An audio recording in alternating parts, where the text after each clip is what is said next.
В небольшом городке родился ребенок с тяжелой формой инвалидности, и мать чувствовала, что не может о нем позаботиться. Но, прежде чем осуждать мать, давайте узнаем о ней немного больше.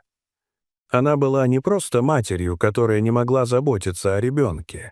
Она была очень молодой девушкой. Мать малыша росла в детском доме и все еще жила там, когда родила этого прекрасного малыша. Неизвестно, почему она жила в приюте. Возможно, ее собственные родители умерли, или, возможно, они бросили ее. Александр родился холодным зимним утром.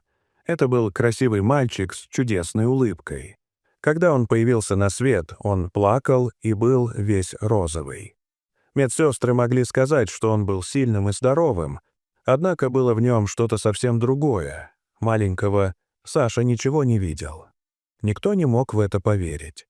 Медсестры и врачи этой маленькой больницы никогда раньше не видели ничего подобного. Никто не знал, что было причиной этого, будь то генетические причины или что-то, что мать делала во время беременности. Это заболевание может вызывать другие симптомы, такие как судороги, проблемы с ходьбой, неспособность к обучению, инвалидность и проблемы с питанием. В случае с Александром ему очень повезло. Хотя у него не было зрения, в остальном он был очень здоров. Медсестры и врачи знают, как много факторов должно идеально совпасть, чтобы ребенок родился абсолютно здоровым. Однако, когда мать рожает, она ожидает, что ее ребенок родится здоровым и крепким. Она ожидает, что ее ребенок улыбнется, поднимет глаза и узнает ее. У этой молодой матери был совершенно испуганный вид, когда ребенка положили ей на колени. Одна из медсестер предложила молодой матери отдохнуть, пока она отнесет ребенка в детскую. Она вернет малыша, когда он проголодается, и молодая мать согласилась. Если не считать отсутствие зрения, ребенок казался таким же любящим, как и любой другой новорожденный младенец. Малыш с радостью тянулся к медсестре, и, казалось, ему нравилось, когда его укачивали перед сном. Медсестра решила, что лучше всего дать молодой матери отдохнуть. Судя по тому, что она слышала, жизнь в приюте была не из приятных, и больничная койка, какой бы она ни была, вероятно, была удобнее, чем ее кровать в приюте. Утром, когда у медсестры заканчивалась смена, она пошла вернуть ребенка молодой матери. Однако кровать, на которой лежала мать, теперь была пуста. Медсестра застыла с ребенком на руках. Было всего несколько причин, по которым кровать была пуста, а молодую маму нигде не могли найти. Ее могли взять на анализы, но это было маловероятно, учитывая тот факт, что она была абсолютно здорова. Ее могли бы выписать, но медсестра знала правила больницы и понимала, что ее нельзя выписать, не забрав с собой ребенка. Медсестра прослезилась, глядя на ребенка, надеясь, что ему не придется расти без матери. Вспомнив выражение ужаса на лице молодой матери, она отнесла ребенка обратно в детскую и сказала врачам, чтобы они могли начать поиски матери. Медсестра надеялась, что, возможно, мать скоро вернется, поняв, что она натворила. Однако, кому бы они ни звонили, включая детский дом, они не смогли разыскать молодую мать. В приюте понятия не имели, где она находится, а это означало, что она покинула единственный дом, который когда-либо знала. Медсестра не могла ее винить. Она подумала, что, возможно, мать решила принять решение, которое было наилучшим для ребенка. Расти в детском доме вместе с молодой матерью было бы не лучшей жизнью.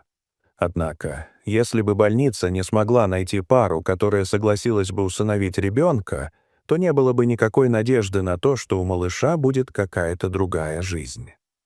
В больнице никогда не было подобных случаев, поэтому в некотором смысле они не возражали против того, что Александр оставался в детской дольше, чем если бы мать забрала его домой.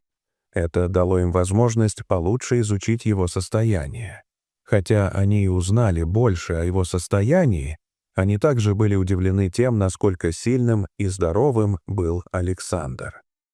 Казалось, его не беспокоило отсутствие зрения, и он, казалось, прекрасно адаптировался.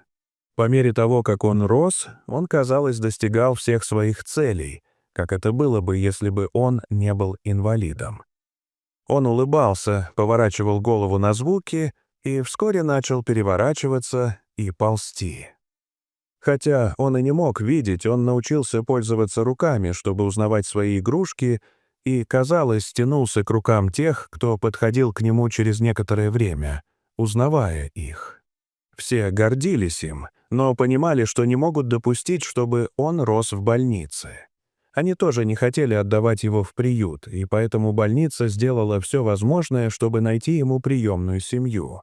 Они использовали все свои ресурсы и обратились ко всем своим знакомым, чтобы узнать, есть ли любящая семья, которой нашлось бы место.